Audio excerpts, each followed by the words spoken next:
Көңіл тұстық Олимпиадын енағы бұхарылақ Россия чемпионатын Жокускай ғығытыры кепсети, олы сырыхан етеден Элдерхан Игор Борисов бүйінгі мұняққа етті. Мүтіктәқ бұхары яқсынне 30 күнігер білі біте, күріқтігіге білімнені өлеті қайдақ бары тұрарын спорт министері Михаил Гуляев ехетінерді. Чемпионаты үтіға 37 миллион кереңе үп көрілі. Бұл күнгі спортсменлер түхер ағыр сәддері чолқайдынар, чемпионат бәсейін бәхес 90 күнігер триумф кенге ұтылды. Кері билет санаты 5 мехақтан балтыраты хинчаға дері бұғылды. Кайылақтар өссіз 200 тыгынчанан 10 метелінен нағарадалынықтыра. Колын тұтыр бәхес күнігер Жокускайға Россия тұстуға федерацияты күттілақ олақан мұнях болуған.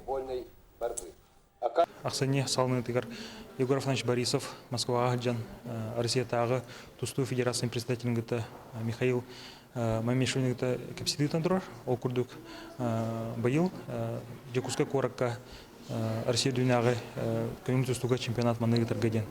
Оның саған жылынене ол представитель сөйбеленен бәтін әтетін тирер біте.